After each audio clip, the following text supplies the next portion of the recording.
Jemaat, kita naik motor itu kalau SIM ada, STNK ada, lampu-lampu ada, kaca spion ada, kita pakai helm. Operasi lalu lintas di situ berani pergi kok tidak? Ya karena kita ikut aturan. Tapi coba SIM tidak ada, lampu-lampu tidak ada, kaca spion tidak ada, SIM STNK tidak ada, tidak pakai helm, operasi di situ berani pergi? Kenapa tidak berani? Tapi ibu pohon polisi toh. Kalau kita SIM ada, STNK ada, lampu-lampu ada, kaca spion ada, pakai helm, operasi lalu lintas itu, kita pergi. Sampai di situ polisi tidak tahan, kita putar kembali. Polisi bilang, hei, kenapa kau putar? Bapak tolong periksa saya dulu.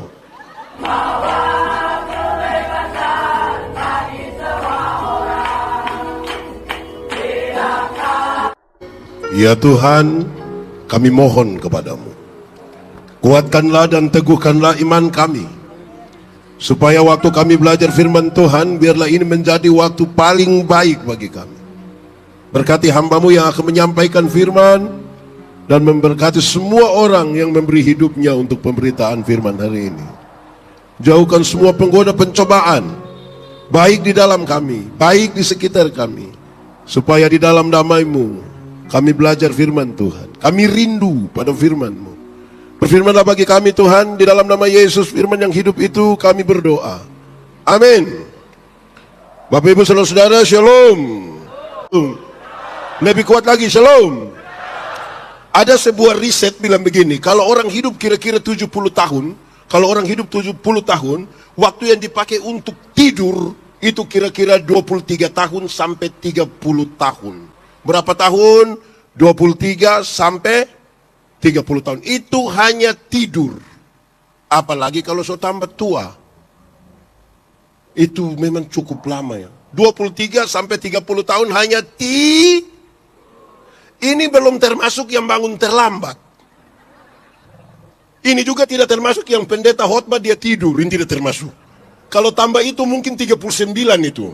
Tidur berapa tahun? 23 sampai bekerja.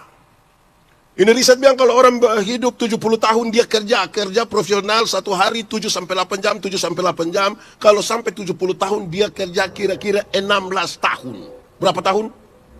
16 tahun. Ini termasuk yang kerja pemalas sampai pensiun 16 tahun. Nonton. Pernah menonton? Pernah atau tidak? Nonton apa? Kalau orang hidup 70 tahun, waktu yang dipakai untuk menonton itu kira-kira 8 tahun. Berapa tahun? 8 tahun hanya menonton. Ikatan cinta. Suara hati istri. Ini belum termasuk yang di kantor kok dia kerja sambil menonton. Di Pemkab sini ada yang kerja sambil nonton-nonton. Atau tidak kerja tapi nonton. Ada juga. Dia terima gaji. Oh itu memang mengerikan itu. Menonton. Ini belum termasuk yang ibu-ibu biasa siaran langsung. Yang tiba-tiba memang itu FB Pro, itu memang kadang-kadang. Di sini juga ada yang FB Pro. Ibu-ibu. Dia ada di sini. Dia yang pakai baju warna apa itu ibu? Kadang-kadang saya heran dengan orang ini karena tiba-tiba orang bilang begini, "Hai guys, sekarang waktunya menggoreng telur." Padahal dia pun dapur pun kotor, tapi dia ada juga di Timika sini. Itu ibu paham apa itu ibu yang macam begitu. Itu nonton 8 tahun. Jalan-jalan. Pernah jalan-jalan? Kemana ini? Ke pasar? Tidak, baik juga. Ini riset bilang kalau orang hidup 70 tahun, waktu yang dipakai untuk jalan-jalan itu kira-kira 6 tahun. Berapa tahun?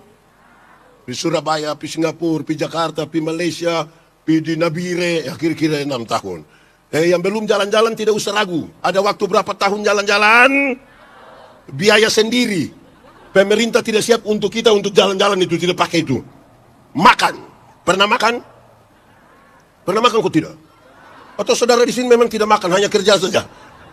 Ini riset bilang orang hidup 70 tahun, waktu makan itu kira-kira 6 tahun. Berapa tahun? 6 tahun. Bagi yang makan normal. Pagi 1 kali, siang 1 kali, malam itu 6 tahun. Tapi yang 1 kali makan tambah 3 kali. Belum lagi pulang dia masih bungkus. Di sini juga ada yang biasa bungkus. Bapak-bapak atau ibu-ibu itu? Ada di sini tuh ibu-ibu. Tunjuk itu ibu yang biasa bungkus-bungkus itu. Itu sudah 6 tahun. Santai. Pernah bersantai. Orang hidup 70 tahun waktu yang dipakai untuk bersantai-santai dan tidak mau diganggu itu kira-kira 4,5 tahun. Berapa tahun? Itu dia hanya mau santai, dia tidak mau diganggu. Dia sudah pulang kantor, biar Pak Sekda telepon, sampai itu telepon meledak, dia tidak angkat. Pernah terjadi begitu?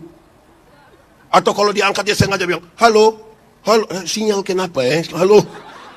Itu dia termasuk di 4,5 tahun itu. Ada begitu di sini? ASN atau masih honor? 4,5 tahun. Sakit? Pernah sakit? Tidak mungkin ada yang bilang, Pak Pendeta, saya begini-begini tidak pernah sakit. Omong kok. Minimal pilek. Pilek sekarang bukan minimal. Maksimal itu. Dulu kalau sebelum COVID ada orang di banyak orang terus tiba-tiba dia bersin. Hats, seperti bilang, selamat. Tapi pas COVID duduk sama-sama baru ada yang bilang, hats, hei, kau sudah lepit? Saya lihat ada ASN, ada tenaga honor yang dorang pakai itu bersin sebagai obat untuk tidak pergi kantor itu. Waktu COVID itu pas mereka sampai mereka bilang, kau pulang ini, Bu. Sakit. Pernah terjadi di sini begitu. Dorang libur lama itu. Oke, sakit. Ini riset bilang orang hidup 70 tahun sakit kira-kira 4 tahun. Berapa tahun? 4 tahun sakit, belum termasuk stroke. Belum termasuk stroke itu. Itu juga tidak termasuk sakit hati. Jemaat. Di sini tidak ada jemaat. Jemaat. Saudara kalau pernah putus cinta kok tidak? Ulang-ulang. Saya prihatin deh saudara ini. Orang kalau putus cinta dan tidak segera move on, itu dia bisa sakit hati dari tamat SMA sampai mati. Itu hanya sakit hati. Itu Nyong kasih naik foto dan dia putanta, kita yang tersinggung, Bapak. Kita bisa capture itu foto, baru anak para merah di itu tanta pun kepala begini. Tunjuk di dia mata, baru tanya dia, itu siapa itu? Oh, itu bisa sakit hati itu. Ini riset bilang, orang hidup 70 tahun sakit 4 tahun. Jadi yang tulis surat sakit sengaja-sengaja itu lebih bertobat sudah. Karena yang sakit normal itu ada 4 tahun itu. Saudara pun hitung-hitung 4 kali 2 ini. 4 tahun. Berdandan. Pernah berdandan ibu-ibu? Oh, apalagi yang sekarang. Ngeri itu berdandan. Ini riset bilang orang hidup 70 tahun, waktu yang dipakai untuk berdandan itu kira-kira 2 tahun. Berapa lama? 2 tahun. Wih, itu berdandan terlalu lama. Mandi lama sekali, tapi keluar datang sederhana saja. 2 tahun. Terakhir, ibadah. Apa? Yang menarik dari riset ini, dia bilang orang hidup 70 tahun, waktu yang dipakai untuk ibadah, kira-kira berapa? 6 bulan. Berapa? 6 bulan, bagi yang rajin. Yang Senin ibadah, Selasa ibadah, sampai Minggu ibadah, kumpul-kumpul 1 jam, setengah jam, 15 menit itu, habis 70 tahun dia beribadah berapa? 6 bulan. Tapi yang 1 tahun dia ikut ibadah 2 kali, tidak mungkin 6 bulan, tidak mungkin. Ada jemaat itu yang 1 tahun itu dia gereja 2 kali, Bapak. Natal dan tahun baru tidak mungkin, karena 31 malam dia sumabok itu sampai tanggal 2. Natal dan Paskah. Karena Natal dan Paskah jadi dia punya nama jemaat napas. Natal dan, karena Natal 1 kali, Paskah 1 kali, singkatan tambah panjang. Napas 1-1. Kalau mulai napas 1-1 itu tiba-tiba ingat Tuhan. Di sini juga ada. Siapa pun suami, coba angkat tangan, jujur saja. Saya lihat ini kasat mata yang hadir ini lebih banyak mama-mama, betul? Ini mama janda semua. Oh tidak. Oh ya. Sekarang saudara, ibadah yang hanya 6 bulan ini harus ibadah yang bagaimana? Harus ibadah yang bagaimana? Yang punya daya dorong yang kuat supaya kalau tidur dengan baik, kerja dengan baik, menonton dengan baik, sampai berdandan pun berdandan dengan baik. Ini ibadah mesti ibadah yang benar-benar berkualitas tinggi ini. Amin kok? Menurut katanya, kita punya tema ini berdoa dan dari 2 kata ini kita bisa kelompokkan orang dalam 4 kelompok. Berapa kelompok? 4 kalau pakai bahasa di sini bilang apa? Mulai sudah omong-omong saja. 4 kalau pakai bahasa di sini bilang apa? Sudah itu sudah. Nanti baru kita ukur kita ada di mana. 1. Ada orang yang kerja kuat tapi doa lemah. Sama-sama 1, 2, 3. Kerja kuat tapi doa lemah. Ada begitu di sini? Itu orang punya kerja itu ngeri. Dia sibuk. Kadang-kadang sibuk dengan tidak wajar. Orang lain sempat ganti pakaian dinas, dia tidak ganti. Orang yang kerja kuat tapi doa lemah itu, jangan coba-coba suruh doa makan. Kita bilang, Bapak, sebentar Bapak doa makan, kau sembarang saja. Ada begitu di sini. ASN dia.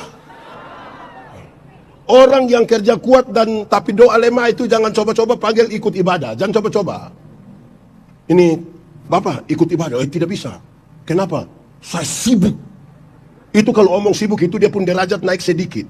Jadi dia ekspresif sekali. Saya sibuk. Kerja kuat tapi doa.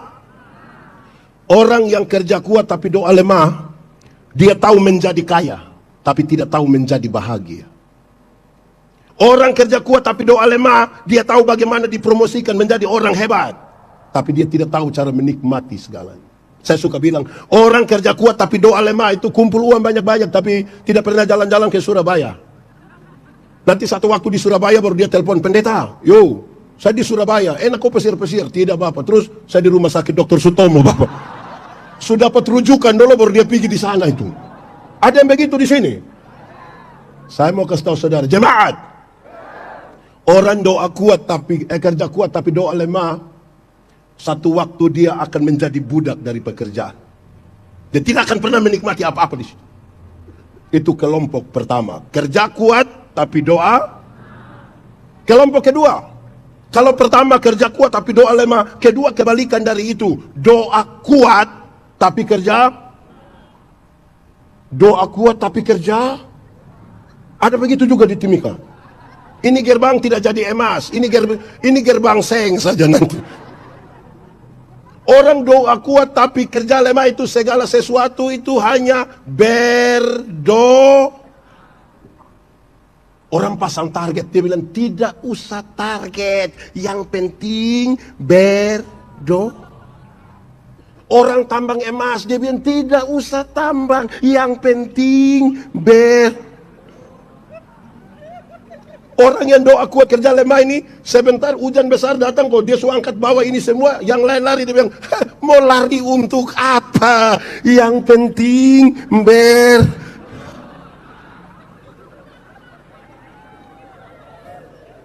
Jemaat, saya mau tanya dulu, ora et labora artinya? Itu dia pun nilai hanya 75. Kalau ora et labora artinya berdoa dan bekerja hanya 75. Mau yang 100? Mau yang 100? Yang 100 itu ora et labora artinya berdoa dan bekerja keras. Berdoa dan jangan balik doanya yang keras-keras sampai kehabisan tenaga, kerja lemah-lemah begini dan mau gerbang emas.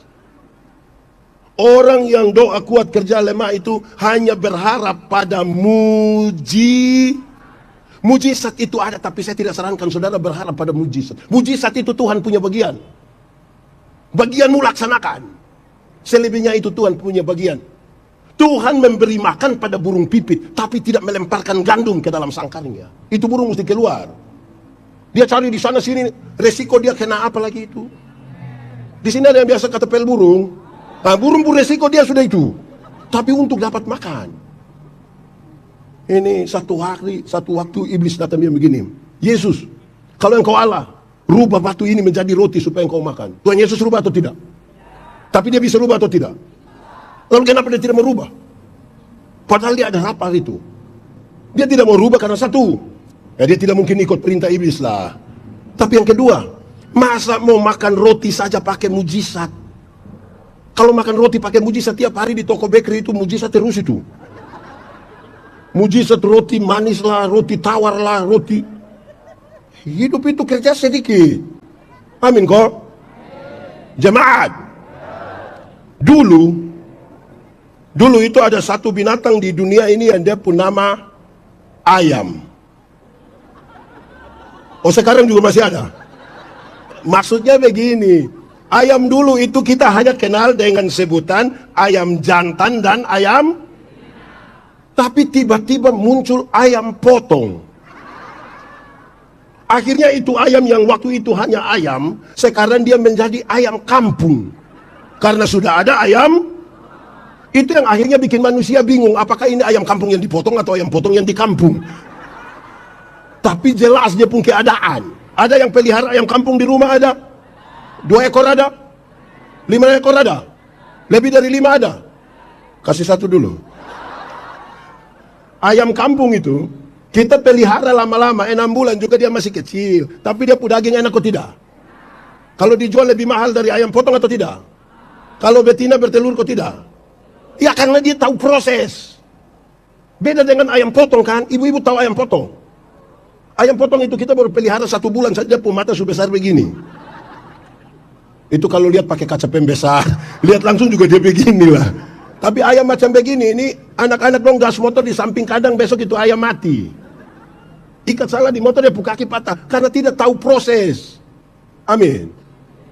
Saudara-saudara, betapa penting itu orang kerja keras. Tuhan bilang, kalau berdoa, engkau berdoa pelan-pelan, masuk ke dalam kamarmu. Tapi kalau kerja dia bilang, hai pemalas, belajarlah dari semut. Mesti kerja keras. Amin kok? Sudah 2. Pertama tadi apa? Apa? Kerja kuat. Kedua apa? Ketiga. Yang ketiga ini, kerja lemah, doa juga lemah. Orang kalau kerja lemah dan doa lemah itu sesungguhnya dia tidak ada di dunia. Karena siapapun yang tinggal di dunia dia tahu ada hal yang perlu dia kerjakan. Tapi ada hal yang perlu dia doakan. Orang yang kerja lemah tapi dan doa lemah itu, dia hidup hanya dalam hayalan. Dia hanya hidup menghayal. Duduk-duduk begini terus dia bilang, coba kalau saya yang sekda. Aduh, suruh dia diam sudah. 100 juta bisa? Naik sedikit bisa? Saya bisa? Saya lihat saudara mulai ragu ini.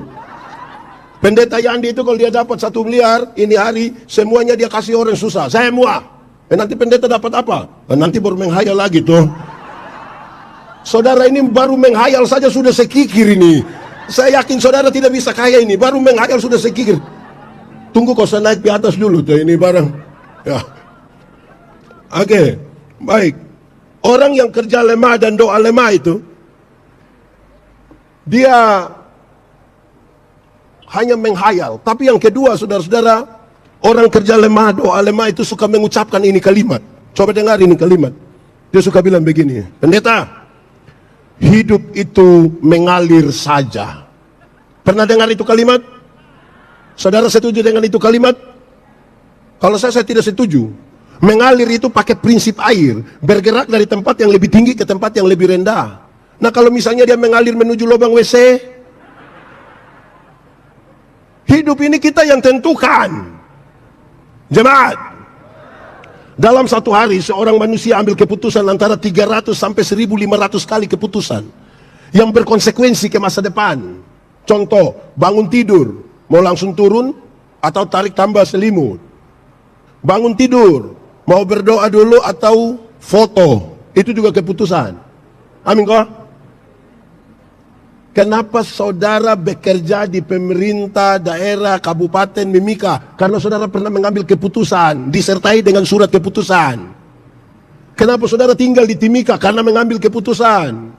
Kenapa saudara punya istri itu, suami yang itu? Ya karena pernah mengambil keputusan. Tidak mungkin ada yang bilang, Pak Pendeta, saya benar-benar tidak tahu. Saya tidur-tidur begini, buka mata dia di sebelah. Keputusan. Kenapa Pendeta Yandi berkhotbah hari ini di sini? Karena saya pernah mengambil keputusan kira-kira 29 tahun lalu untuk sekolah teologi. Jadi tidak ada yang serta-merta. Dia bagian dari sebuah keputusan. Saya mau tanya, kita tolong jawab jujur. Jemaat, masak super mie itu cepat atau lama? Cepat atau lama? Teorinya cepat. Kalau tidak segera ambil keputusan akan jadi lama. Kalau saya bilang saya punya istri, Mama, saya mau makan super mie. Ibu ke dapur 2-3 menit, dia datang tanya, Papa, mie goreng atau mie kuah? Terus saya bilang, mie kuah sayang, mie kuah. Dia pergi belakang 2-3 menit, dia datang tanya lagi, kuah banyak atau sedikit? Terus saya bilang, kuah banyak sayang. Dia pergi belakang, dia datang tanya lagi, pakai sayur atau tidak? Mama taruh saja. Dia ke belakang 2-3 menit datang tanya, mau pakai telur atau tidak? Mama taruh telur. Dia ke belakang datang tanya, setengah matang atau Lama-lama kita tidak makan, kita hanya baku tanya saja. Saudara periksa, saudara punya keputusan. Jemaat. Saya ada satu orang tua umur 5, dia datang tanya saya begini, dia bilang, Bapak dong ini omong tentang bahagia, saya ini hidup susah terus ini. Saya bilang, Bapak susah bagaimana? Saya ini makan saja susah. Saya bilang, baik Bapak, saya tanya dulu, Bapak umur berapa? Saya umur 50 tahun Bapak. Oh 50 tahun, saya tanya dulu, makan itu penting kok tidak? Yang penting Bapak dengar, hidup selama 50 tahun, makan saja Bapak belum bisa, ini ada yang salah dari Bapak pun keputusan di sini, ini masalah. Kalau yang penting saja Bapak tidak bisa begini, kita jangan tanya lagi yang tidak penting, itu tidak ada. Keputusan itu menjadi penting. Perjalanan bersama Tuhan itu adalah keputusan untuk memulai. Nuh, di sini ada yang nama Nuh kok tidak? Tidak ada toh? Karena sudah dia juga baik. Nuh itu Tuhan bilang begini, Nuh, bikin batra. Dia tidak tanya, dia kerja saja. Padahal mestinya dia tanya, Tuhan, laut ada di mana? Dia tanya, dia kerja saja. Nuh, nanti bikin dia bertingkat-tingkat. Dia tidak tanya, dia kerja saja. Nuh, nanti bikin kamar banyak-banyak. Harusnya dia bilang, Tuhan, kami hanya ada 8 orang, itu pun pasangan suami istri semua. Nah, dia kerja saja. Nanti air bah itu datang, baru dia bilang, ternyata ini maksud Tuhan. Tuhan kasih biar mulai masuk sapi, kuda masuk, kerbau masuk, babi masuk. Baru Nuh mengerti, betul, memang harus bertingkat-tingkat. Saudara bisa bayangkan kalau dia tidak bertingkat-tingkat, di samping nupung kamar itu langsung kandang babi. Kan kasihan Nuh kan. Tuhan suatur. Serigala masuk, harimau masuk, burung kasuari masuk. Baru Nuh bilang, betul, memang mesti berkamar-kamar. Saudara bayangkan kalau Nuh satu kamar dengan lebah. Itu dia keluar, dia muka bangka-bangka semua. Akhirnya orang tuduh dia istri lagi. Jadi keputusan untuk memulai itu hal yang penting. Karena itu saudara-saudara, orang kalau hanya hidup menghayal lebih, dia tidak usah ada lagi. Kalau kerja lemah, doa lemah, dan tidak pernah memulai apa-apa. Saya mau tanya, di sini ada yang anak muda, nona-nona muda ada? Ada yang suka pacaran? Saya mau kasih tahu saudara, saya mau kasih tahu ya nona-nona muda dong. Kalau kamu punyong itu tiap hari hanya judi mabok. Baru dia bikin status bilang, semua akan indah pada waktunya. Kau putus sudah. Itu tidak akan ada gerbang emas, yang ada hanya kayu palang. Tidak kerjanya judi mabok, tapi dia bilang semua akan indah pada waktunya. Itu dia tunggu warisan. Anak yang harap warisan itu, tiap hari dia pun pertanyaan hanya satu, kapan bapak mati? Itu jadi masalah itu. Oke, sudah 3. Satu tadi apa? Kenapa tiba-tiba pendiam? Satu apa? Kerja kuat. Kedua, ketiga, yang keempat, ini ideal ini. Yang keempat adalah kerja kuat, doa juga. Orang yang kerja kuat dan doa kuat itu ada 5 bagian. Ada berapa bagian? 1, dia tahu kapan harus bekerja, kapan berhenti bekerja, kapan menikmati hasil pekerjaan, kapan bersama keluarga, dan kapan dia berdiam diri dan membiarkan Tuhan yang bekerja atasnya. Ulang, kapan bekerja, kapan berhenti bekerja, kapan menikmati hasil pekerjaan, kapan bersama keluarga, kapan dia mesti berdiam diri dan membiarkan Tuhan bekerja. Karena dia tidak mungkin melakukan semua. Saudara lihat sekarang, terkoneksi antara apa yang dipikirkan, apa yang diimani, apa yang diucapkan, apa yang dilakukan. Saya mau tanya kita, mati hidup itu Tuhan yang atur, amin? Itu soal iman. Yang iman itu kasih tahu otak, kau tahu kau tidak tahulah, kenapa? Hei otak, mati hidup itu Tuhan yang atur. Jadi otak kau tolong kasih tahu kau kaki. Kalau ada trek lari kencang, ikut jalan situ, kaki jangan lompat ke tengah jalan. Terkoneksi. Ada masa depan di dalam nama Tuhan, amin.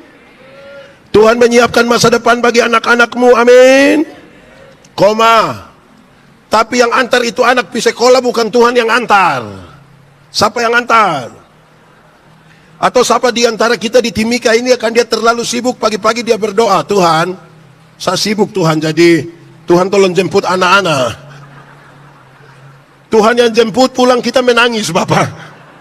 Nanti ada krans bunga bilang, Bupati dan Wakil Bupati Mimika mengucapkan apa?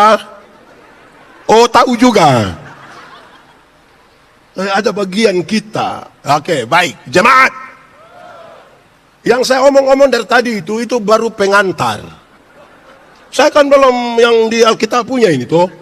Ini baru mau masuk di khotbah ini. Tadi itu pengantar. Baik. Paulus, Silwanus, dan Timotius, dorang kirim surat untuk jemaat. Bukan dong punya surat ini. Yang ada mau kasih tahu jemaat di Timika, di Tesalonika. Terlalulah. Dorang 3, Paulus, Silwanus, dan Timotius bilang begini, jemaat. Oh, bukan kita. Jemaat tolong berdoa kasih kita dulu. Jemaat tahu, kalau Paulus berdoa bagi mereka gak biasa saja. Pendeta berdoa bagi jemaat biasa saja. Tapi ini permintaan sebaliknya. Jemaat tolong doakan kami. Doa supaya dapat jabatan? Tidak. Doa supaya kami 3 kaya? Tidak. Dia bilang berdoalah supaya Injil mengalami kemajuan. Dia kasih tahu bahwa ada hambatan, ada pengacau, ada orang jahat. Ini menghambat kemajuan Injil. Mari kita bahas satu-satu.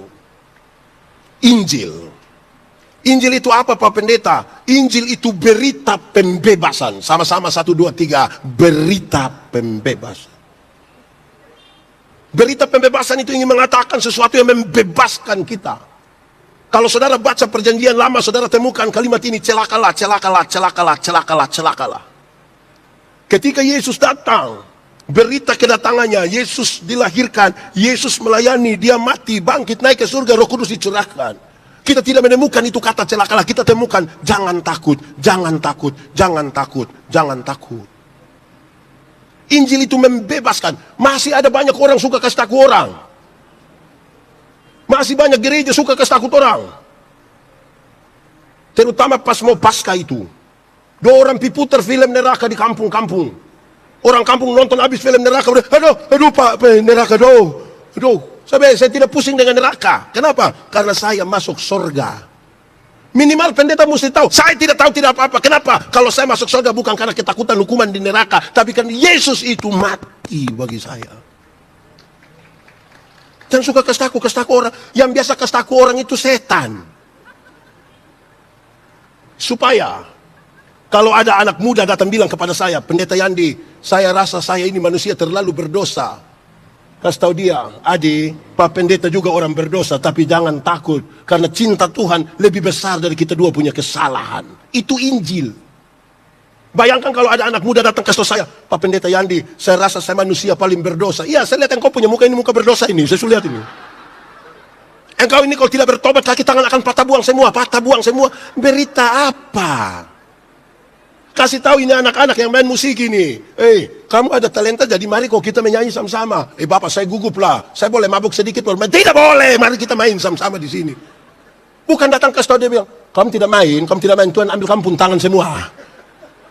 Berita apa itu? Injil itu pembebasan. Ada masalah, tapi jangan takut. Amin.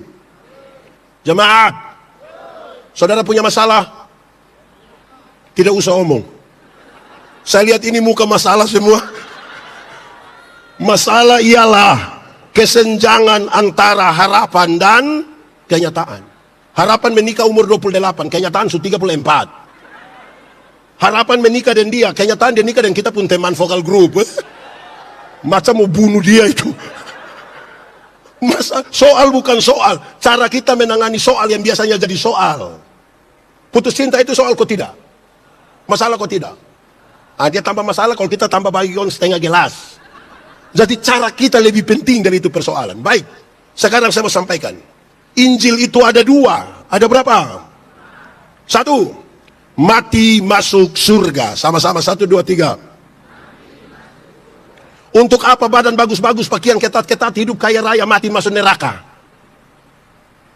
Kurus-kurus, susah-susah, lemah-lemah, mati masuk surga. Mana yang baik? Badan bagus-bagus, pakaian ketat-ketat, hidup kaya raya, mati neraka. Susah-susah, lemah-lemah, mati surga. Mana yang baik? Mana yang baik? Dua-dua tidak baik. Yang baik itu badan bagus-bagus, pakaian ketat-ketat, hidup kaya raya, mati masuk. Kita saja yang Tuhan baru kasih sedikit kepercayaan langsung lupa Tuhan. Dulu belum jadi ASN, keliling semua gereja yang ada di Timika ini berdoa. Berdoa kalau bisa Tuhan saya diterima. Waktu dia diterima itu termasuk yang P3K ini, termasuk orang sudah. Ada yang P3K di sini. Tunjuk dia. Belum diterima, dia keliling semua tempat kok berdoa. Sudah diterima dia bikin syukuran. Gaji pertama semua untuk Tuhan. Kedua, ketiga sampai hari ini yang sudah tidak lagi. Dulu belum ada kerja ini berdoa, Tuhan bukakan saya jalan. Tuhan kasih dia kesempatan, dia ada kios 1. Ada kios ini yang tidak pernah masuk gereja. Terus pendeta bilang, Bapak, tidak gereja lagi. Tuhan suka kasih kios ini, nanti siapa jaga? Baru kasih kios saja tidak pergi gereja, itu belum kasih tambang emas. Baru kasih kios, sudah lupa Tuhan. Kita saja pun persoalan yang serius di sini. Jadi mari supaya kasih tahu orang. Saya mau tanya jemaat. Kalau sebentar pulang, tiap-tiap orang Pak Pendeta Yandi kasih dia uang. Di situ saya. Ini anak baik sekali lah. Saya sudah ketemu semua orang, dia paling baik sudah. Terima kasih. Sebentar semua pulang Pak Pendeta Yandi kasih masing-masing orang 500.000. Senang kok tidak? Cerita orang kok tidak? Pasti saudara pun cerita itu terlalu ekspresif. Kau rugi tidak ikut ibadah. Kenapa? Itu pendeta yang kepala botak itu kasih kita uang ini. Sekarang saya mau tanya, Tuhan Yesus gantikan kita, dia memberi sorga bagi kita. Lebih mahal dari 500.000 atau lebih murah dari 500.000? Yakin lebih mahal? Cerita orang. Dapat pulsa 20.000, saya kasih tahu seluruh dunia. Dunia nyata, dunia maya, dunia gaib, dunia lain dia kasih tahu semua. Tapi Yesus mati bagi kita, dia pun mulut tidak berani omong sedikit kasih tahu bahwa, bersukacitalah karena ada surga bagi kamu. Itu Injil pertama, mati masuk. Kedua, saya mau tanya, tolong jawab jujur-jujur saja, jujur-jujur saja. Saya mau tanya dulu, surga lebih baik atau dunia lebih baik? Surga lebih baik atau dunia lebih baik? Yakin? Surga lebih baik dari dunia, amin? Mantap? Yes. Kalau begitu siapa mau pergi sekarang? Coba angkat tangan dan semua pergi sekarang. Coba saya lihat dia pemuka. Pendeta, anak dorang masih kecil, Bapak. Belum lagi dia bapak model begitu lagi. Kita belum pergi ke surga itu karena belum waktu Tuhan. Oke, tapi dengar kalimat yang menarik ini. Kita belum pergi ke surga itu karena belum waktu Tuhan. Tapi tanda-tanda kerajaan surga sudah harus terjadi di tempat di mana saya tinggal. Sudah harus terjadi di rumah di mana saya ada. Sudah harus terjadi di mana gereja, saya bergereja di situ. Tanda-tanda kerajaan sorga sudah harus ada di daerah di mana saya tinggal di situ. Tuhan Yesus mengajarkan sebuah doa yang manis sekali. Jadilah kehendakmu di bumi seperti di... Tidak usah urus itu surga, surga sebaik itu. Dunia ini yang kurang bagus, urusin dunia sebelum kita pergi ke...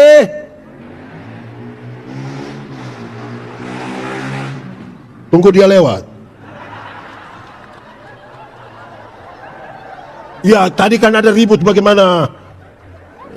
Tapi saya intermezzo sedikit. Anak muda. Di sini tidak ada anak muda.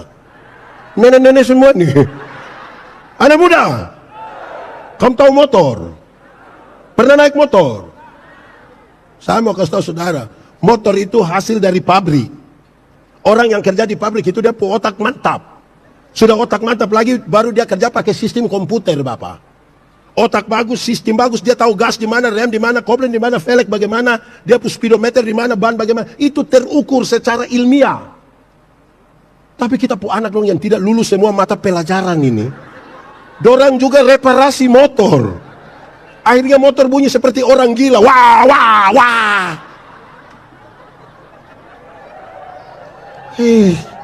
Di sini ada yang depo motor bunyi begitu. Dan sampai dong yang main-main di sini tadi. Ada orang sama-sama baru ada orang motor lewat. Wah, wah, itu orang pendoa hanya satu. Bilang apa? Kamu juga tahu. Oke. Jadilah kehendakmu di bumi seperti di jemaat. Bicara kerajaan sorga. Kerajaan. Kerajaan berarti pemerintahan. Pemerintahan sorgawi yang terjadi di bumi, di rumah di mana kita tinggal, di tempat di mana kita kerja, di daerah di mana kita bersosialisasi diri. Kerajaan itu berlangsung di sini. Kalau Allah memerintah, ada kasih atau tidak? Masih ada baku panah? Kalau Allah memerintah, ada kedamaian atau tidak? Saya mau tanya saudara, Tuhan kita kaya atau miskin? Kenapa dia anak belum miskin? Tuhan kita pintar atau bodoh? Kenapa dia punya anak-anak belum bodoh? Karena apa? Apa?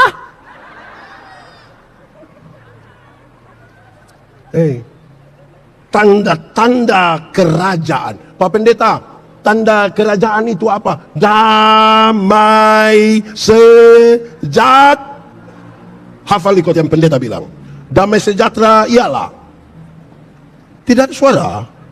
Damai sejahtera ialah segala sesuatu yang mendatangkan kebaikan bagi umat manusia. Ulang, segala sesuatu yang mendatangkan kebaikan bagi umat manusia. Saya mau kasih tahu saudara, bahkan segala sesuatu yang mendatangkan kebaikan bagi umat manusia tidak semuanya manis. Saudara pernah sakit gigi? Pernah sakit gigi? Enak. Itu orang yang menyanyi bilang, lebih baik sakit gigi daripada sakit hati. Itu karena dia belum merasa. Sakit gigi itu terlalu. Kita tidak bisa tidur. Kepala di atas, di bawah, kaki di atas, putar-putar. Orang lain yang putar musik di sebelah kita yang tersinggung di sini. Siapa yang sakit gigi, dia ambil air, dia taruh gula, manis tinggi, baru dia kumur-kumur. Kumur-kumur terus ini. Kita tanya Bapak, kenapa sakit gigi memang kau kumur manis? Dia bilang, pendeta biar kau ini ulat-ulat ini diambil yang manis-manis, kau dia jangan ganggu-ganggu kita punya. Untuk penyembuhan, kadang-kadang dia punya obat harus pahit. Untuk apa? Untuk mendatangkan kebaikan. Kadang-kadang untuk mendatangkan kebaikan, guru mesti tampeleng itu anak. Untuk apa? Untuk mendatangkan. Kadang-kadang ini masyarakat jemaat punya mau itu pendeta yang baik, pemerintah yang baik itu tidak boleh marah. Padahal marah itu supaya untuk mendatangkan. Saudara yang COVID baru-baru itu saudara ada vaksin. Enak itu vaksin. Untuk apa? Untuk mendatangkan. Ada yang badan besar Bapak, tato, tetap, dapat lihat itu suntik ada. Badan besar tapi dia takut. Dia tato naga. Itu suntik datang, itu naga berubah jadi ulat bulu. Tato mawar Bapak. Pas mau suntik mawar berubah jadi bunga pepaya. Tapi untuk apa? Untuk mendatangkan. Kadang-kadang untuk mendatangkan kebaikan bagi anak-anak, orang tua mesti marah anak. Anak yang pemalas itu marah dia. Amin kok?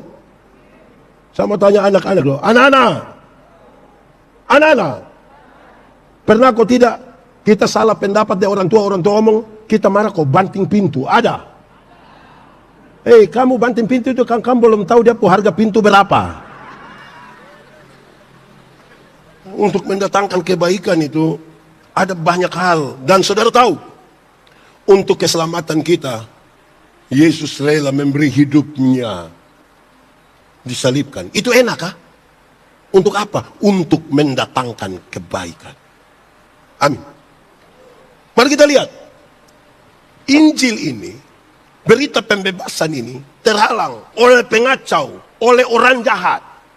Dia bilang begitu kan, tidak semua orang beroleh iman.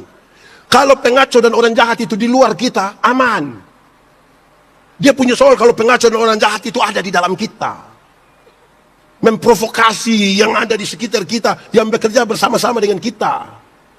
Bagaimana ini Injil mengalami, berita pembebasan ini mengalami kemajuan. Karena itu saya ingin mengatakan, jalan keluarnya hanya satu, yaitu melakukan apa yang benar. Kebenaran. Sama-sama 1, 2, 3. Apa 1, 2, 3? Saya mau tanya dulu. Ada dua kata dalam bahasa Indonesia, benar dan betul. Benar dan betul sama kok tidak? Sama kok tidak? Sama kok tidak? Beda kok sama? Sama kok beda? Beda kok sama? Sama! Benar bisa berarti betul, betul bisa berarti benar. Dua kata yang sama ini, kalau sama-sama diberi awalan ke dan akhiran an, benar akan jadi? Betul akan jadi? Masih sama artinya? Beda.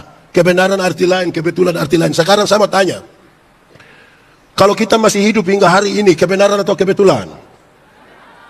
Kalau hari ini kita ikut KKR di sini, kebenaran atau kebetulan? KB? Oh ini bagus. Kalau Tuhan mengasihi kita, kebenaran atau kebetulan? Oke, yang Tuhan kebenaran semua. Saya ganti sedikit. Kalau kita kulit hitam, kebenaran atau kebetulan? Kenapa mulai pecah kongsi ini? Saya itu paling jengkel orang yang ketemu saya dong langsung bilang, Pak Pendeta ini ternyata di video hitam tapi lihat asli putih. Kalau putih lebih baik dari hitam. Terlalu lah. Kalau kita rambut keriting, kebenaran atau kebetulan? Saudara macam setengah hati. Saya berkhotbah dalam banyak acara mendorong budaya positif Valentine. Saya bilang begini, di hari kasih sayang, yang paling akan menikmati belayan seorang suami adalah mereka yang rambut keriting, bukan yang rambut lurus. Yang rambut lurus itu dibelai tidak terlalu indah lah, tidak terlalu enak lah. Mungkin karena lurus jadi licin. Kita pegang di kepala baru kita bilang, sayang, tidak pas itu. Sayang, tidak dapat, tidak pas. Yang keriting itu dibelai menarik. Sayang, lebih dapat. Jemaat, terima dulu kita pun diri. Baru kita bisa mengeksplor apa yang Tuhan kasih di kita ini. Untuk kepentingan mendatangkan tanda-tanda kerajaan sorga di sini. Amin. Terima dulu kita pun diri. Orang yang tidak mampu menerima dirinya tidak bisa. Orang yang tidak mampu menerima perbedaan tidak pantas hidup di dunia. Tidak pantas. Kenapa? Fakta kosmis menunjukkan bahwa segala sesuatu di dunia itu berbeda-beda. Ada atas ada? Ada panas ada? Ada hitam ada? Ada kanan ada? Ada laki-laki ada? Itu beda-beda kok tidak? Beda. Pendeta Yandi pernah kasih nikah satu pasang nikah. Yang laki-laki umur 64 tahun. Yang perempuan umur 20 tahun. Ngeri itu. Saya lihat ini jemaat yang hadir ini, dong bicara tentang beda usia yang signifikan itu, bedanya 44 tahun. Waktu khotbah saya bilang begini, dalam sebuah pernikahan, beda usia tidak penting, tidak penting. Yang lebih penting adalah mereka harus beda jenis kelamin. Itu lebih penting. Untuk apa sama-sama umur 30 tahun tapi laki-laki semua? Itu pakai bahasa Kuba, yang domba korek-korek sampai, tidak bisa. Ini kabupaten di sini, Kabupaten Mimika ini satu Indonesia kecil ada di sini. Berupa-rupa manusia, berupa-rupa karakter, berupa-rupa dia punya kepercayaan. Siapa tidak mencintai ini tidak bisa. Orang tua dulu di kampung ajar kita bilang begini, orang tua di kampung ajar kita begini. Untuk apa tidur satu tempat tidur yang sama tapi dengan mimpi-mimpi yang berbeda? Lebih baik kita tidur di tempat tidur yang berbeda tapi dengan mimpi-mimpi yang sama. Lebih baik saya ulang, Untuk apa tidur satu tempat tidur yang sama tapi dengan mimpi-mimpi yang lebih baik tidur tempat tidur yang berbeda tapi dengan mimpi yang. Kalau satu orang bermimpi itu hanya mimpi, tapi kalau kita semua masyarakat Mimika bermimpi yang sama itu sebuah kenyataan. Ini bicara tentang visi. Ini bicara tentang cita-cita. Kalau bupati, wakil bupati yang bermimpi, itu hanya mimpi. Ini harus jadi mimpi seluruh masyarakat. Amin. Untuk membangun kenyataan. Tapi kita clear dulu. Jangan sampai ada yang pulang ke saudara istri bilang, Mama, tadi pendeta ada omong bilang, untuk apa kita tidur satu tempat tidur tapi mimpi kita. Stop. Saya ini lagi bicara tentang visi bersama. Amin kok. Visi bersama. Oke, sebelum kita lanjut, saya intermezzo sedikit. Oh itu ada, yang di luar dekat Oto di jalan sana slow. Kamu aman di sana kok? Mantap. Sudah kamu tenang-tenang di situ. Ini sementara hujan, betul? Hujan mengajarkan kepada kita 3 hal. Berapa hal?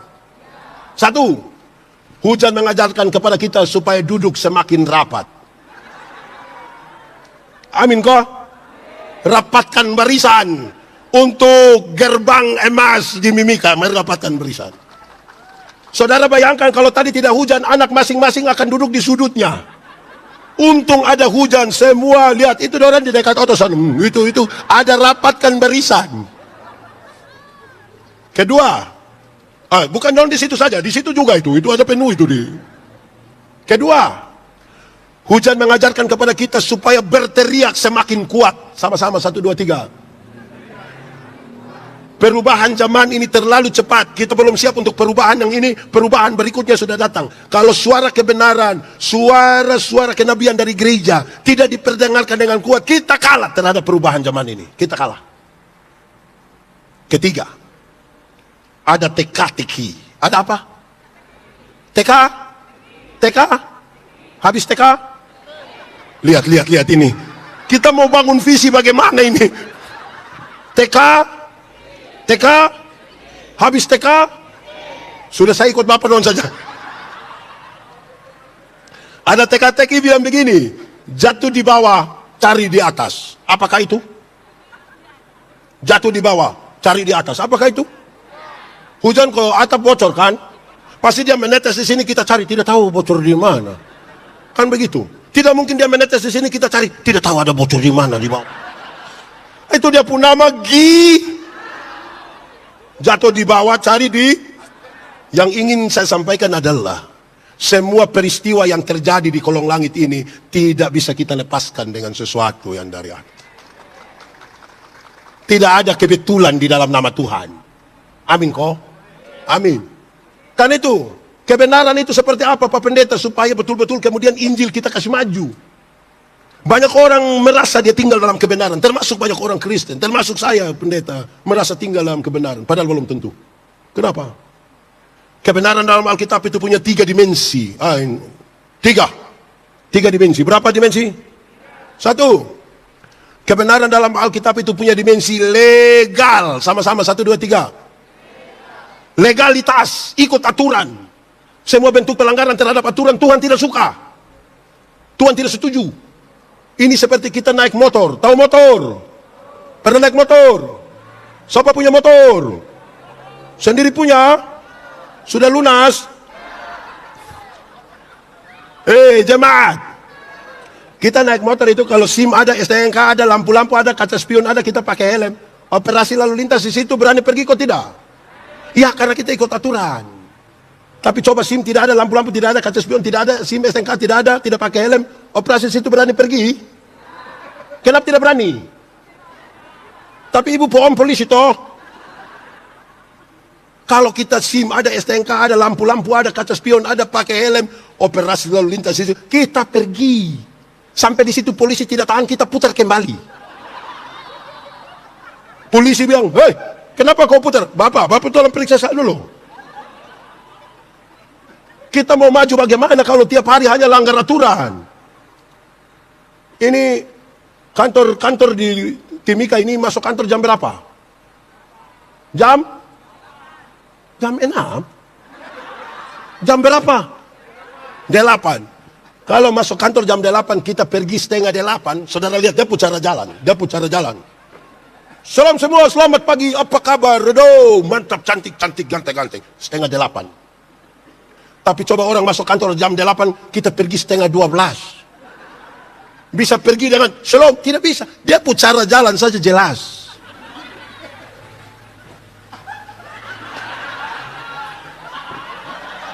Tiba-tiba saya bilang, kau dari mana? Langsung persiapan tipu. Mau maju bagaimana kalau tiap hari hanya langgar aturan? Amin kok. Di sini ada tukang langgar aturan. Ada di sini dia. Bisa kuti dia pujari. Kebenaran itu punya dimensi legal. Kedua. Pertama tadi apa? Apa? Legal bukan regal. Regal itu biskuit. Legal. Kedua, kebenaran itu punya dimensi moral sama-sama. Moralitas. Moralitas itu kesatuan pikiran, perkataan, perbuatan. Di dalamnya ada integritas. Kami diskusi ilmu homiletika, ilmu berkhotbah. Orang tanya saya, Pendeta Yandi, khotbah yang bagus itu yang bagaimana? Sebelum kau maksud apa tentang begitu? Dia bilang, khotbah yang bagus itu tulis atau tidak tulis? Berapi-api atau berair-air? Saya bilang, khotbah yang bagus itu bukan soal tulis atau tidak tulis. Bukan soal berapi-api atau berair-air. Khotbah yang bagus itu omong bagaimana, bikin begitu. Jangan omong lain bikin lain. Ada yang lebih parah, pikir lain, omong lain, bikin lain. Hasilnya kelainan. Nah, dengan hasil kelainan itu dia mau bikin apa? Untuk gerbang emas? Tidak bisa. Kesatuan pikiran, perkataan, perbuatan. Jemaat. Kebenaran itu punya moral. Dan karena itu Paulus nasihat, apapun juga yang kamu perbuat, mesti perbuat dengan segenap hatimu, seperti untuk dan bukan untuk. Ingat, tidak semua senyum tulus. Saya datang, saya bisa bilang shalom, dia bilang shalom, saya sudah lewat berseparuh. Bayangkan kalau orang begitu kerja satu ruangan di kantor sama-sama dengan kita, mau bangun mimpi yang bagaimana? Pendeta Yandi khotbah di banyak bank di Indonesia. Saya bilang begini, ini ibu-ibu yang kerja di bank dong, ini cantik-cantik semua. Mau lihat jauh, lihat dekat, tetap cantik. Dorang pakai pakaian bagus-bagus semua. Kerja di ruangan tertata rapi lagi, ber-AC lagi. Kita pergi di bank ini macam tidak mau pulang, macam mau lihat-lihat terus muka begini. Kita baru naik tangga terakhir ini dengan santun sekali dong begini. Selamat siang, ada yang bisa kami bantu? Terus saya tanya dorang, ibu-ibu, siapa di antara ibu-ibu yang bangun pagi lihat suami pas bangun terus dia bilang, selamat pagi, ada yang bisa kami bantu? Aduh. Jadi saudara-saudara, ingat tidak semua yang kelihatan baik itu dibangun di atas motivasi. Ada yang sepi pas jam 8 Pak Bupati. Tapi bukan karena dia pu hati pu mau. Dia pikir mau itu yang absen itu Bapak yang ngikut. Dia pilih untuk itu. Ini mau gerbang emas apa? Terus dia hilang 4 jam, baru dia kembali, seolah-olah dia capek, dia aduh ini. Tidak bisa. Ketiga, pertama tadi apa? Kedua, ketiga. Ya saya belum ngomong. Ketiga, kebenaran dalam Alkitab punya dimensi sosial sama-sama.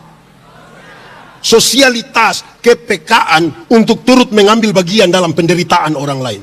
Solidaritas. Solidaritas. Kenapa Yesus mau berkorban bagi kita? Kan dia solidar dengan kita. Saudara mesti tidak boleh merasa aman kalau di samping rumah saudara yang mewah itu masih ada orang kekurangan gizi di sebelah saudara, harus terganggu. Kita harus terganggu kalau di tengah-tengah gereja dengan kolekte yang berjuta-juta, ratusan juta, tapi masih ada orang miskin di dalam gereja. Sosialitas kita bermasalah. Ini pernah ke swalayan, pernah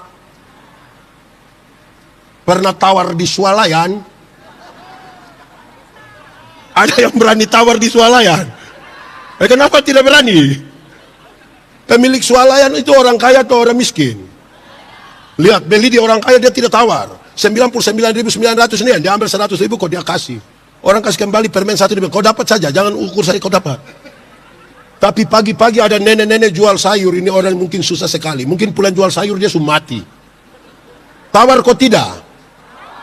Oh, ibu-ibu tahu juga. Dia tawar itu mengerikan. Nenek, yo, sayur berapa? Ini nenek susah senang ini. Ibu pakai baju keki dulu baru ada tanya ini. Berapa? 3.000. Dia sengaja kaget. 3.000? Bisa 9.000? Kadang-kadang dia tambah satu kalimat. Bisa 9.000 kak? Nenek orang tanam sendiri juga. Itu kalau saya yang jual, saya bilang, ibu bawa gratis saja, bawa gratis saja. Tawar sayur 3.000 jadi 9.000 padahal turun dari mobil Avanza. Innova. Di tangan kanan ada iPhone terbaru. Di tangan kiri ada Samsung terbaru. Masih ada Nokia lagi dalam tas. Rantai salib berat mungkin 2 kilogram. Tawar sayur 3.000 dan 9.000 itu kita puhati mati itu. Jemaat, mulai besok tawar sayur itu terbalik dari itu. Tanya itu nenek, jual sayur berapa? 3.000. Maaf nenek. Bisa 3.000? Kalau sampai ada yang tawar sayur 3.000 jadi 3.000, hanya 3 kemungkinan. Kemungkinan pertama itu orang punya solidaritas sosial yang kuat. Pantas dipuji, pantas ditiru. Tapi yang kedua itu mungkin makan puji itu. Atau mungkin yang ketiga gila dia mungkin itu. Jadi kita menentukan kita ada di bagian mana. Periksa kita punya solidaritas. Saudara mesti terganggu kalau ada persoalan kemanusiaan di sekitar saudara. Hidup jangan untuk diri sendiri. Amin. Sejak awal Tuhan sudah atur kita ini makhluk sosial. Sama tanya, semua punya nama. Kita pun nama ini sebenarnya untuk siapa? Untuk kita dan orang lain. Karena tidak ada orang memanggil namanya sendiri. Siapa yang pas makan dia bilang, Yandi, makan. Kan tidak ada.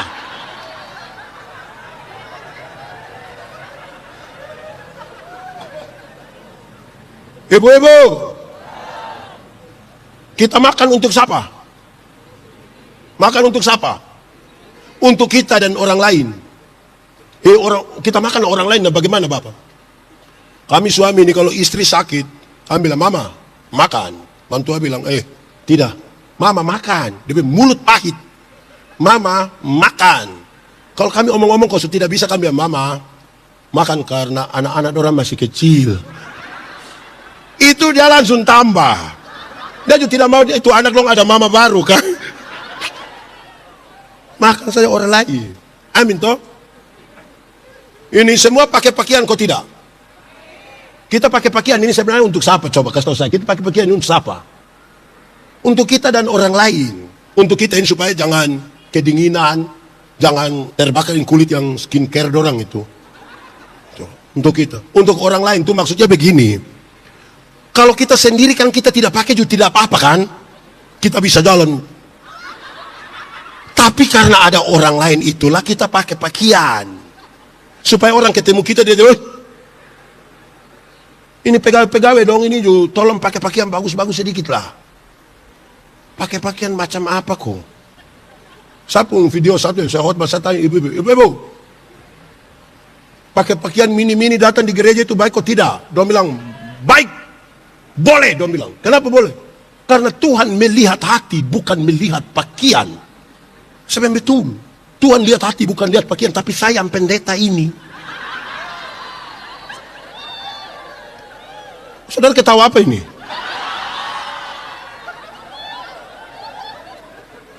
Jadi tolong pakai baik-baik sedikit. Kan kita bukan hidup sendiri. Amin kok? Amin. Bapak-bapak juga. Bapak-bapak jangan terlalu gaya lah. Ini saya khotbah tentang buah roh. Unsur buah roh. Salah satu unsur buah roh adalah kelemah, lembutan. Sama-sama. Kelemah lembutan terdiri dari dua kata itu lemah dan. Tapi saya bilang banyak bapak-bapak ini hanya sampai di lemah saja. Lembut tidak. Ketika dia sudah lemah baru dia mengerti kelembutan. Kalau dia sakit semua mati di situ itu baru dia punya lembut ini dia bilang, "Mama, tolong, Tuhan Yesus baik." Oh, mama gitu itu ada lemah. Tapi kalau dia ada kuat-kuat ini, mabuk bapak, mabuk baru istri yang bapak, berhenti dulu, cukup. Ingat kita pun tubuh, ingat bapak pun umur ini tidak pas. Dia paling mati. Bapak sudah mati subai. Tapi kasihan istri dan anak-anak toh. Belum lagi besok petugas koperasi datang. Siapa mau urus itu? Tolong bapak jangan terlalu gaya lah. Gaya lagi. Ini orang tanya saya begini, Pendeta Yandi, yo, biasa minum kopi? Yo. Oh, berapa gelas satu hari? Pagi satu, sore satu. Di rumah. Kalau di luar rumah, lebih dong. Kenapa di rumah hanya dua? Ada istri. Pendeta takut istri. Bukan takut, menghargai. Itu sama dengan takut. Tidak, kan saya minta mama satu gelas lagi. Cukup, tadi sudah dua, cukup. Terus dia bilang, itu sama dengan takut. Itu menghargai. Menghargai bagaimana pendeta? Yo, karena apa? Karena kalau saya sakit. Itu ibu-ibu yang minta foto itu don tidak urus saya. Ibu di rumah itu dia yang urus. Betul kok tidak? Nanti kalau saya mati karena sakit, paling itu ibu-ibu yang minta foto itu, dong kasih naik foto di Facebook baru tulis bilang, RIP. Pernah bersama-sama dengan pendeta yang. Tapi sapu istri ini yang lanjutkan kredit. Ya bapak-bapak jangan terlalu gaya lah, jangan terlalu. Bisa kok? Ini bapak-bapak hilang suara ini yang kita pusing. Oke. Baik. Saya maju. Lay dua. Saudara, Paulus protes kepada kebiasaan jemaat di mana mereka tidak pakai waktu dengan baik. Kalau saudara baca habis teks itu dia bilang manusia yang macam begitu jangan bergaul dengan orang tapi berdoalah untuk. Ini pulang kantor jam berapa? Pulang kantor jam? Jam 3 lagi dia minum kopi sedikit, cerita sedikit, dia istri keluar dan temandong. Beliau minum kopi sampai jam 3. Datang dia ulang lagi pergi kantor. Tapi ini manusia gagal menggunakan waktu. Investasi yang paling besar yang Tuhan berikan bagi manusia adalah waktu. Gagal menggunakan waktu adalah kegagalan untuk semuanya. Satu hari waktu berapa jam? Berapa? Untuk orang yang paling kaya, berapa jam per hari? Yang paling miskin berapa jam? Yang paling pintar berapa jam? Yang paling bodoh berapa jam? Yang paling rajin berapa jam? Yang paling pemalas berapa jam? Bagi semua orang Tuhan berikan waktu yang sama. Kegagalan menggunakan waktu itulah yang membuat kita sulit membangun Kita pun kehidupan dalam kesuksesan. Tuhan manusia begitu tidak bagus itu. Tolong pakai waktu yang baik. Kalau kita gagal menggunakan waktu ini tidak bisa. Tapi yang kedua ini, saya ingin mengakhiri khotbah ini. Kedua, saya ulangi, barang yang saudara tahu tapi saya mau ulangi.